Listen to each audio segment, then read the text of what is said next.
Praise the Lord. கர்த்தருக்கு ஸ்தோத்திரம். தேவனுக்கு மகிமையாக தேவனுடைய பிள்ளைகளே, தேவனுடைய வார்த்தை வெளிப்படனத்தில் தேவனுடைய வார்த்தையிலேருந்து நம்ம ஒரு சில காரியங்களை கற்றுக்கொள்ள போகிறோம். தேவனுடைய வார்த்தை ஒவ்வொரு நாளும் காலை தோறும் படிக்கிறேன்னா, மாலையில் படிக்கிறேன்னா, நீங்கள் இரவு நேரத்தில் ஒவ்வொன்றையும் நீங்கள் படிக்கும்போது உங்களுக்குள்ளே தியானம் செய்ய வேண்டும். அந்த வார்த்தை எனக்கு என்ன கற்றுக் கொடுக்கிறது, அந்த வார்த்தையில் நான் என்ன கற்றுக்கொள்ள வேண்டும் என்பதை ஒவ்வொரு நாளும் நீங்கள் அறிந்து கொண்டு நடக்கும்போது கர்த்தர் உங்களை ஆசீர்வதிக்க வல்லவராக. இன்றைக்கும் தேவனுடைய சமூகத்தில் வந்திருக்க நாம் தேவனுடைய வார்த்தையில் கேட்கணும். ஒவ்வொரு நாளும் அந்த வார்த்தைகளில் தேவன் என்னை எப்படி நடத்த விரும்புகிறார் என்பதை நீங்கள் அறிந்து கொள்ளலாம். உங்கள் வாழ்க்கையில் ஒரு காரியங்களை தெளிவில்லாமல் இருப்பீர்கள். அப்போ வார்த்தை ஒன்று கிடைக்கும்னா நம்முடைய வாழ்க்கை தெளிவாய் மாறும். வேத்துள்ள மனிதர்களுக்கு அப்படியே என்ன பண்ணுங்க, எந்த காரியத்தில் அவங்களுக்கு குழப்பம் அடைந்தாலும் அங்கே கர்த்தருடைய வார்த்தையை நாடுவார்கள், கர்த்தருடைய சமூகத்தை நாடுவார்கள். கர்த்தரிடத்தில் போகும்போது அங்கே அந்த வார்த்தைகளை கேட்டு அவர்கள் தெளிவாக. தண்ணி இல்லாத போது ஆடு மாடுகள்லாம் இப்போ என்ன பண்ண சாக போதுன்னு உடனே இங்கே யார் தீர்க்கதரிசிருக்காங்கன்னு, தேவனுடைய மனுஷன் இருக்காங்கன்னு சொன்னீங்க. அங்கே போன மாத்திரத்தில் அவள் அறிந்து கொண்டார்கள். அங்கே போன உடனே தண்ணீர் எப்படி கிடைக்கும் என்பதை அறியும் போது அவருடைய குழப்பம் தீர்ந்தது. அவருடைய வாழ்க்கையில் காணப்படுகிற பிரச்சனையை மாற்றினாங்க. இன்றைக்கும் நம்முடைய வாழ்க்கையில் எதெல்லாம் பிரச்சனையாக காணப்படுதோ அப்போ தேவனுடைய வார்த்தைகளை நம்ம பிரித்து படிக்கும் போது தேவன் நம்மளை ஆஸ்வதிக்க வல்லவராக. 2 தீமோத்தேயு 4ஆம் அதிகாரத்தில் 5ஆம் வசனத்தை வாசிங்க. நீயோ எல்லாவற்றிலும் மன தெளிவுள்ளவனாயிரு, தீங்கு அனுபவி, சுவிசேஷகனுடைய வேலையை செய், உன் ஊழியத்தை நிறைவேற்று. ஹல்லேலூயா. இங்கே வேதத்தை எனக்கு வாசிக்கும் போது பாருங்க, அழகாக சொல்ற, நீயோ மன தெளிவுள்ளவனாயிரு. அங்கே பவுலுடைய ஊழியங்களை பார்க்கும்போது பவுலுடைய ஊழியங்களை முடிக்கக்கூடிய நேரங்களில் தீமோத்தேயு அடுத்ததை ஊழியம் செய்கிறவர்களுக்கு சொல்கிறாரு, ஆரோக்கியமான உபதேசத்தை பேசு. ஜனங்க பலவிதமான உபதேசத்தை தாண்டாங்க, கட்டுக்கதை கேட்பாங்க, தேவையில்லாத காரியங்களை அறிந்து கொள்ள பார்ப்பாங்க. அதுக்குள்ளே நீ போகக்கூடாது. நீ ஆரோக்கியமான உபதேசத்தை பேச வேண்டும். அவர்கள் செவிக்கேற்ற ஒரு சில போதரை தெரிந்து கொள்வார்கள். அவருடைய பேச்சு நல்லா இருக்கு, இவருடைய பேச்சு கடினமாக இருக்குது, இவருடைய பேச்சு வேணான்னு சொல்லிட்டு அவங்க பார்ப்பாங்க. ஆனால் நீயோ ஆரோக்கியமான உபதேசத்தை பேசு. இப்படி சொல்லி கொடுத்து கொண்டு வருகிறவர் சொல்றார், மன தெளிவுள்ளவனாயிரு. நான் தேகத்தை விட்டு என்ன பண்ண போகிறேன். எனக்கு நாள் வந்துடுச்சு. என்னுடைய நல்ல போராட்டத்தை நான் போராடினேன், ஓட்டத்தை நான் முடிக்க போகிறேன், என்னுடைய ஓட்டத்தை நான் முடிக்க போகிறேன். அப்போ நீயோ என்ன பண்ணுமா, மன தெளிவாக இருந்தால் தான் அந்த ஊழியத்தை செய்ய முடியும், மன தெளிவாக இருந்தால் தான் ஒரு காரியங்களை சரியாக செய்ய முடியும் என்று அவளுக்கு கற்றுக் கொடுக்கிறார். தேவனுடைய பிள்ளையே, இந்த தீமோத்தேயு மனத்தெளிவுள்ளவராக இருக்கா. இன்றைக்கு இந்த வார்த்தை கேட்கிற நீங்கள் உங்களை மனத்தெளிவுள்ளவராய் மாற்றுங்க. மனதுக்குள்ள பலவிதமான குழப்பம் உண்டாகும். இந்த குழப்பத்தினால நான் என்ன செய்ய போகிறேன்னு தெரியாது. நேற்று இரவில் பார்க்கும்போது ஒருத்தவங்க ஃபோன் பண்ணுறாங்க. ஃபோன் பண்ணி இப்படி அழுது கொண்டு இருக்கிறா என் மருமக அப்படி என்று சொல்லும்போது நான் உடனே என்ன பண்ணுறீங்களா, அவங்க கையில் ஃபோனை கொடுங்கன்னு சொல்லிட்டு நான் அவங்கக்கிட்ட பேச ஆரம்பித்தேன். அதை பேச ஆரம்பிக்கும்போது, அம்மா என்னம்மாச்சு அப்படின்னு கேட்டேன். அப்போ கேட்கும்போது இந்த வசனத்தை கொஞ்சம் படிக்கிறேன், நீ கேளுமா அப்படின்னு சொல்லிட்டு இந்த மனத்தெளிவுள்ள காரியங்களை கற்றுக் கொடுத்தேன். நீ இன்னைக்கு குழப்பத்தில் இருக்க, இந்த குழப்பம் எங்கே திரும்ப முடிக்கும், உன்னை மரணத்துக்கு நேரம் நடத்தும். உன் வாழ்க்கை வாழ பிடிக்காது. உன்னுடைய வாழ்க்கையில் வாழ்வதை விட செத்து போனால் நலமாக இருக்கும் என்பதை மனக்குழப்பம். மனம் குழம்பிக்கொண்டே போகும்போது பாருங்கள், ரோட்டில் போனால் ஒரு ஆக்சிடென்ட் ஆகிடும். பாருங்கள், இந்த மனக்குழப்பத்தினால அவர் நடந்து போகும்போது விழுந்துட்டாருங்க. மனக்குழப்பத்தினால அப்படி ஆயிடுச்சுங்க. பாருங்க, அப்படி இருக்கக்கூடாது என்பதற்காக தேவன் நமக்கு வார்த்தை கொடுத்தார். நீயோ மன தெளிவுள்ளவனாயிரு, மனம் தெளிந்தவர்களாக இருக்க வேண்டும். அப்போ மனதில் குழப்பம் வராதா? குழப்பம் வரங்க. அடுத்த செகண்ட் ஒரு குழப்பம் வரும். உன்னுடைய காரியங்களை யாருன்னா ஒருத்தவங்க குறைவாய் பேசி விட்டாங்கன்னா உன் இருதயமே அந்த நேரத்தில் வேதனைப்பட்டு ஒரு குழம்பின ஒரு நிலைமையில் இருப்பேன். நான் வாழ மாட்டேன், இந்த வீட்டுக்குள்ளே நான் இங்கே இருக்க மாட்டேன். இந்த மனக்குழப்பம், நான் என்ன செய்ய போகிறேன், என் வாழ்க்கை இப்படி போயிடுச்சு, என்னுடைய சூழ்நிலை இப்படி மாறிச்சு. எத்தனை குழப்பங்கள் உங்கள் வாழ்க்கையில் வந்தாலும் கவனிச்சிங்களா, இந்த மனதை தெளிவாய் மாற்றக்கூடிய தேவனுடைய வசனங்களுக்கு தேவ வார்த்தை இருக்குது. அந்த வார்த்தையை நீங்கள் புரிஞ்சு கொள்ள வேண்டும். எல்லாவற்றிலும் நீங்கள் மன தெளிவுள்ளவாய் இருக்க வேண்டும் என்று சொன்னால் எல்லாவற்றுக்கும் நடுவில் நீங்கள் ஸ்தோத்திரம் என கற்றுக்கொள்ள வேண்டும். ஸ்தோத்திரம் ரொம்ப முக்கியம். 1 Thessalonians 5:18 நீங்கள் வாசிக்கும் போது, எல்லாவற்றிலேயும் ஸ்தோத்திரம் செய்யுங்கள், எல்லாவற்றிலும் ஸ்தோத்திரம் செய்யுங்கள், அப்படி செய்வதே கிறிஸ்து இயேசுவுக்குள் உங்களை குறித்து தேவனுடைய சித்தமாய் இருக்கிறது. அப்ப தேவனுடைய சித்தம் என்னன்னு சொன்னா, எல்லாவற்றிலும் ஒரு மனிதன் ஸ்தோத்திரம் பண்ண வேண்டும். அப்போ செய்யும் போது அது தேவனுடைய சித்தமாய் இருக்குது. அப்போ இந்த ஸ்தோத்திரம் பண்ணால் என்ன நடக்குன்னு சொன்னால், தேவனுடைய சித்தத்தை செய்கிற உன் வாழ்க்கையில் அவர் உனக்கு உதவி செய்ய ஆரம்பிப்பார். அவருடைய உதவி உனக்கு கிடைக்கும். இந்த குழப்பத்திலிருந்து தேவன் உனக்கு விடுதலை கொடுப்பார். இந்த குழப்பத்தை மாறும்படிக்கு கர்த்தர் செய்வார். இந்த குழப்பம் உள்ளவர்கள் நீங்கள் நிறைய நேரத்தில் என்ன பண்ணுறீங்க, குழப்பம் குழப்பம் குழப்பம் குழப்பம் இப்படி நிற்காத. இந்த குழப்பத்தை மாற்ற வேண்டும் என்று சொன்னால் நீ தேவனுக்கு ஸ்தோத்திர பலிகளை இட வேண்டும். அது தேவனுடைய சித்தமாக இருக்கிறது. கவனிங்க, இந்த இடத்துல நீங்கள் பார்க்கும்போது சவுலை குறித்து நீங்கள் பார்ப்பீங்கன்னா, சவுல் பாருங்க மனம் குழப்பம் உள்ளவராய் மாறினார். இங்கே பாருங்க, சாமுவேல் வரவில்லை, பலி செலுத்தக்கூடிய நேரம் வந்துச்சு, எதிரி வந்து நிற்கான், ஜனங்கள்லாம் முறுமுறுக்கிறாங்க. நான் என்ன பண்ணேன், இப்போ மனம் குழம்பி போனவராய் மாறினார். இப்போ சாமுவேல் செலுத்த வேண்டிய பலி யார் திரும்ப செலுத்த போயிட்டாரு, சவுலு செலுத்த ஆரம்பிச்சிட்டாரு. அப்போதான் தேவன் அவரை புறக்கணிக்கக்கூடிய ஒரு மனிதனாய் மாறுகிறார். அப்போதான் தேவன் அவரை வெறுக்கக்கூடிய ஒரு மனிதனாக மாறும். கவனிச்சிங்களா? இந்த மனக்குழப்பம், எந்த தேவன் உன்னை நேசித்தாரோ, எந்த தேவன் உன்னை அரவணித்தாரோ, எந்த தேவன் உன்னை ராஜாவாய் மாற்ற, அந்த தேவனை நீ புறக்கணிக்கக்கூடியவனாய் மாற்றாய். இந்த தேவன் உன்னை வாழ வைக்கத்தான் தெரிந்து கொண்டார், உன்னை சாகடிக்க தெரிந்துக்கவில்லை. ஆனால் நீயோ இந்த குழப்பம் வந்தால் வாழ்வதை விட செத்து போனால் நலமாக இருக்கும், நான் சாக வேண்டும், நான் சாக வேண்டும் என்று எண்ணுகிறாய். சாக விடுகிற தேவனா? எலியா நான் சாகணும், என் பிதாக்களை பார்க்கணும், நல்லவன்ல, என் ஆத்மா எடுத்துக்கணும், உடனே பாருங்க நல்லதுப்பா அப்படின்னு சொல்லிட்டு எடுத்துக்கினார். இல்லையே, அவருக்கு வேண்டியதை கொடுத்து அவருடைய பயணத்தை தொடர செய்தார். அவரை மற்றவரை அபிஷேகம் பண்ண வைத்தார். போ உன்னுடைய ஸ்தானத்தில் பண்ணு, எலிசாவை அபிஷேகம் பண்ணி சொல்லிட்டு அனுப்பின ஒரு தேவன் அல்லவா?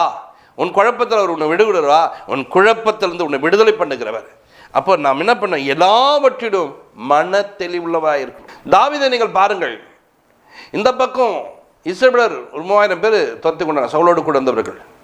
இந்த பக்கம் பார்த்தீங்கன்னா பெலிஸ்தீன் துரத்துறான், பெலிஸ்தீனை கொண்டு போட்டதுனால. ஆனால் 2 பக்கமும் கூட்டம் வருது.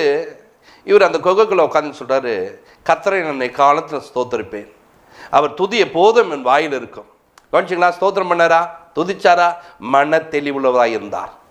அதனால்தான் அதை ஜெயித்தார், அதனால்தான் அதை மேற்கொண்டார். சுற்றிலும் இருக்கிற எல்லா சத்துருக்கு நடுவில் ஒரு ஜெயமுள்ள ஒரு வாழ்க்கை வாழ்வதற்கு மனம் தெளிவாக இருந்தது. இன்னைக்கு உன்னுடைய மனம் தெளிவாக இருக்க வேண்டுமா? தெளிவில்லாமல் வாழறியா?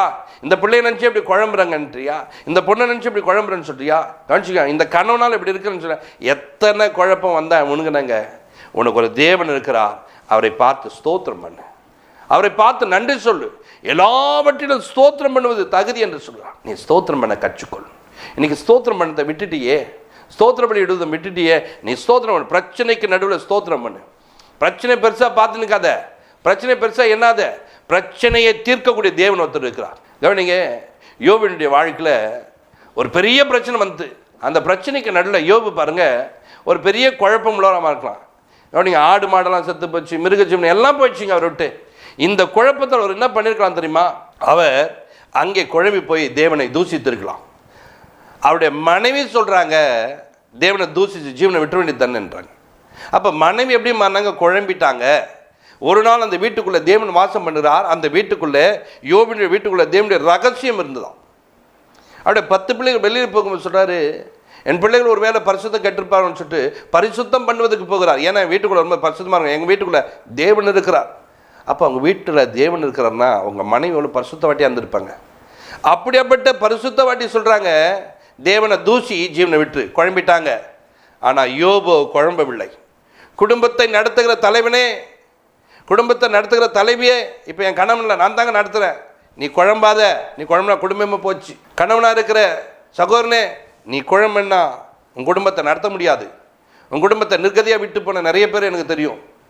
அவரெல்லாம் பாருங்கள், ஒரு குழப்பத்தில் டக்குன்னு மறித்து போனவளாக குடும்பமே தெருவில் வந்து நிற்கிறவளுக்கு. உனக்கு என்ன குழப்பம் வந்தாலும் இப்பொழுது அந்த செய்தியை கேட்கும் போது உனக்கு ஒரு தேவன் இருக்கிறார், அவரை நோக்கி ஸ்தோத்திரம் பண்ணு. அவர் உன்னை விடுதலையாக்க வல்லவராக இருக்கிறார். யோபினுடைய வாழ்க்கையில் இத்தனை குழப்பங்கள் வரும்போது அவர் அழகாக சொல்கிறார் பாருங்க. கவனிங்க, நான் ஒன்றும் கொண்டு வந்ததில்லை, ஒன்றும் கொண்டு போவதில்லை. 1:21 சொல்கிறோம், யோபு 1:21, நான் ஒன்றும் கொண்டு வந்ததில்லை, ஒன்றும் கொண்டு போவதில்லை. கர்த்தர் கொடுத்தார், கர்த்தர் எடுத்தார், கர்த்தருக்கு ஸ்தோத்திரம் என்று சொல்லுகிறார். பார்த்தீங்களா? ஸ்தோத்திரத்தை இடுகிறார். முறுமுறுக்க சொன்னால் ஸ்தோத்திரம் பண்ணுறார். இந்த ஸ்தோத்திரம் அவரை மனக்குழப்பம் இல்லாமல் மாட்டுது. இந்த ஸ்தோத்திரத்தினால இழந்ததை ரெட்டிப்பாய் பெற்றுக்கொண்ட ஒரு மனுஷனாக மாறினார். பார்த்தியா? உன் வாழ்க்கையில் மனக்குழப்பம் உண்டாகுதா? உன் வாழ்க்கையில் மனம் தெளிவில்லாத ஒரு காரியம் உண்டாகுதா? இன்னைக்கு ஸ்தோத்திரம் பண்ணி மன தெளிவுள்ளவனாய் மாறலாம். கவனிங்க, ஒரு இடத்துக்கு வெளியில் போகும்போது ஒரு சில காரியங்கள் இடிச்சுட்டாங்கன்னா உடனே பாருங்கள், அந்த பதட்டத்தில் எதனா ஒன்று பண்ணிவிடுவாங்கன்னு சொல்லிட்டு பெரியவங்க பாருங்கள், முன்னோர்கள் முன்னே இருந்தவங்கலாம் பாருங்கள், இருப்பார் இப்போ வெயிட் பண்ணு உள்ளவான்னு சொல்லிட்டு கூப்பிட்டு கொஞ்சம் தண்ணியை கொடுத்து கொஞ்சம் நேரம் அமர செய்துட்டு இப்போ போன்னுவாங்க. ஏன் தெரியுமா? அதே வேகத்தோட போனால் இப்போ இடிச்சுன்னு போகிற பற்றியா, இப்போ முழுமுத்துன்னு போகிற பற்றியா, அது உன் வாழ்க்கை தொடர்ந்து கொண்டே வரும். அது தொடரக்கூடாது என்பதை கூப்பிட்டு உட்கார வச்சு என்ன பண்ணுவாங்கன்னா தண்ணி கொடுத்து கொஞ்சம் நேரம் அமர்ந்துட்டு போ. அந்த அமர்ந்து தண்ணீரை குடிச்சிட்டு நீ போகும்போது என்ன நடக்கும் தெரியுமா? அந்த பிரச்சனை உன்னை விட்டு விலகி இருக்கும், நீ சாதாரணமாக மாறிப்பாய். இந்த மனம் தெளிவாக இருக்கும்போது தான் வாழ்க்கையில் என்ன நடக்குதுன்னு தெரியும். அந்த பிரச்சனையை பார்க்கணும். ஒரு தண்ணி பாருங்க கலங்கி போய் நிற்குது, அந்த கலங்கின தண்ணியில் நீ பாருங்க எதுவுமே தெரியாது. ஆனால் தெளிவாக இருக்கணும்னா அதுக்குள்ளே என்ன இருக்குன்றதை பார்க்க முடியும். அப்போ நம்முடைய இருதயம், நம்முடைய ஆத்மா ஒரு தெளிவுள்ளதாய் காணப்படணும். நாம் தெளிவாக இருக்கத்தக்கதாய் நீங்கள் நடக்க வேண்டும். அப்படி நடக்க முடியலையா, குழப்பமாக காணப்படுதா, கொஞ்ச நேரம் ஸ்தோத்திர பலி எடுங்க, தேவனுக்கு ஸ்தோத்திரத்தை செலுத்துங்க. இந்த ஸ்தோத்திரத்தை செய்ய செய்ய செய்ய செய்ய செய்ய தேவன் உனக்குள்ளேருந்து பெரிய காமிச்சுவார். ஒரு தண்ணி கலங்கின தண்ணி அது தெளிவடைய ஒரு 10 நிமிஷம் ஆகலாம், இல்லை ஒரு 1/4 மணி நேரம் 1/2 மணி நேரம் ஆகலாம். ஆனால் உன் இதயத்தில் உள்ள குழப்பம் தெளிவடைய, நீ தெளிந்த புத்தி உள்ள மாற ஸ்தோத்திர பலி இடும்போதே அது தெளிந்ததாய் மாறிவிடும். அல்லேலூயா. உன்னுடைய சிந்தையில் ஒரு மாற்றம் உண்டாகும், உன் எண்ணங்களில் ஒரு மாற்றம் உண்டாகும். மனக்குழப்பம் வந்தால் நான் என்ன பண்ணனே தெரில, நான் பண்ணிட்டேன் நான் அப்படின்வாங்க. குழப்பமாக இருக்குதா, உன் வாழ்க்கையில் ஸ்தோத்திரத்தை நிறைய செலுத்து. ஸ்தோத்திரத்தை செலுத்த செலுத்த செலுத்த உன் வாழ்க்கையில் அற்புதங்கள் நடக்கும், விடுதலை உண்டாகும், தேவ சமாதானத்தை தேவன் கொடுப்பார். கவனிங்க, இவருடைய வாழ்க்கையில் அந்த குழப்பங்கள் வரும்போது இவர் எப்படி இருந்தார் தெரியுங்களா? தேவனை தேடக்கூடிய மனிதனாய், தேவன் மேல் அன்பு செலுத்தக்கூடிய மனிதனாய் காணப்பட்டார். வரவன் சொல்கிறான் வந்துட்டு, நீ ஒருவேளை தவறு பண்ணியிருப்ப, அதனால தான் வாழ்க்கையில் உள்ள பிரச்சனையாகுது, நீ அதனால தான் அப்படி இருக்கிற. இவர் தெளிவுள்ளவர், இந்த தெளிந்த புத்தி உள்ளவர் சொல்றாரு, நீங்கள் பேசுவது நீதி என்று ஒத்துக்கொள்வது எனக்கு தூரமாக இருக்கட்டும். பார்த்தீங்களா? யோபு 27ஆம் அதிகாரத்தில் பேசுவார், நீங்கள் பேசுவது நீதி என்று ஒத்துக்கொள்வது எனக்கு தூரமாக இருக்கட்டும், என் நீதியை நான் கட்டியமாக பிடித்து கொண்டிருப்பேன்னு சொல்லிட்டு எவ்வளவு தெளிவாக இருந்தார். பார்த்தீங்களா? அந்த தெளிவுள்ளதான் மனிதன் தான் பாருங்க, ஆண்டவர் அவரோடு கூட இருக்கிறார், அவரை நடத்துகிறார். என்ன சந்திக்க வரும்போது நான் எப்படி தெரியுமா, அவர் சோதித்த பின்பு நான் பொன்னா விளங்குவேன் என்று சொல்லுகிறார். 23:10 கவனிச்சிங்களா? நீதியை கட்டியமாக வச்சிருந்தனால, மன தெளிவு வந்தனால பொன்னாய் விளங்க செய்தார்.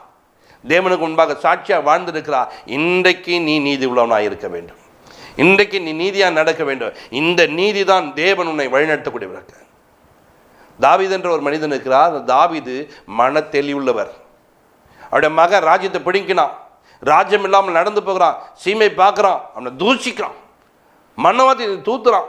நீ என்ன பண்ணுற, இப்படிலாம் பண்ணுறிய, சவுளுடைய சாணத்துக்கு ராஜாவாக மாற்றேன்னு அவனை எவ்வளோ திட்ட முடியுமா திட்டுறான். ரத்த பிரியனே, பேலியாளி மகனே, திட்டுன்னு திட்டுறான். அவ்வளோ திட்டுக்கும் கூட இருக்கான்னு சொல்கிறான். ஒரே குத்து திட்டமா, என்னை கொண்டு போட்டுட்டோமான்றது. மன தெளிவுள்ளவன், உனக்கு எனக்கு என்ன, நீ ஏன் இப்படி செய்கிற? அவன் என்னை திட்டினா திட்டிட்டு போகிறான். ஒருவேளை கர்த்தரை பார்த்து, என் சிறுமையை பார்த்து எனக்கு அவர் உதவி செய்வார். மன தெளிவுள்ளவனாய் காணப்பட்டான். அந்த மன தெளிவு தான். நீங்களாம் பாருங்க, நானே கோபத்தில் இருக்கேன், நீ வேற கர்த்தரை எதனா பண்ணிட போகிற கம்முன்னு சொல்லிட்டு இன்னும் கோபம்லாம். அவன் மலைக்கு மேலே போகும்போது கூட பாருங்க, மண்ணை வாரி தூத்து கல்லவாரி அடித்து அவன் திட்டும்போது கூட இவ மன தெளிவு அமைதியாக போயிட்டார். இந்த அமைதி தான் எங்கே கொண்டு போச்சு தெரியுமா? இழந்த ராஜ்யத்தை திரும்பவும் அடையத்தக்கதாய் தேவன் உதவி செய்தார். உன் வாழ்க்கையில் நீ எதை இழந்திருக்கிறாய், எது இல்லாமல் போயிடுச்சு, இன்றைக்கி தேவ சமூகத்தில் மன தெளிவுள்ளவனாய் தேவ சமூகத்தில் காத்துரு. தேவன் உனக்கு உதவி செய்ய வல்லவரக்கா.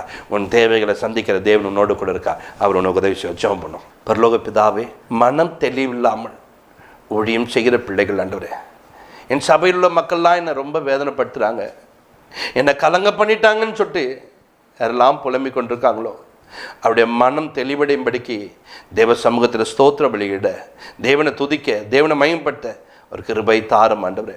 குடும்பங்களை நடத்துகிற தலைவர்கள் ஆண்டவரே, குடும்பத்தை நடத்துகிற தலைவிகள் ஆண்டவரே, குழப்பத்தோடு இருப்பார்கள்னால் அவருடைய மனம் இப்போது தெளிவடையட்டும் ஆண்டவரே, அவருடைய புத்தி தெளிவடையட்டும் ஆண்டவரே. நீயோ எல்லாவற்றிடம் தெளிந்த புத்தி உள்ளவனாக இருக்க சொன்னீங்களப்பா.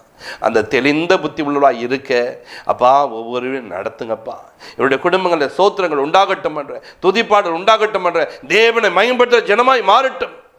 குழப்பங்களை கண்டு சோர்ந்து போகாதபடிக்கு, குழப்பத்தின் நடுவிலே என்னை ஆசீர்வதிக்கிற தேவன், குழப்பத்தின் நடுவிலே எனக்கு உதவி செய்கிற தேவன், குழப்பத்தின் நடுவிலே என் தேவன் என்னை தெளிவடை வைக்கிறவர் என்பதை அப்பா உம்மை நோக்கி பார்க்க, உம்முடைய சமூகத்தில் காத்திருக்க, அப்பா உம்முடைய பாத்தில் அமர ஒவ்வொருக்கும் கிருபை தாரும், வழிநடத்தும். இன்றைக்கு யாரெல்லாம் குழப்பத்திருக்காங்க, அவருடைய குழப்பங்கள் மாறட்டும், தெளிவு உண்டாகட்டும். ஆசீர்வதிங்க, பெரிய காட்சி இயேசு கிறிஸ்துவமாய் ஜெபங்கள் இருக்க நல்ல பிதாவே. God bless you.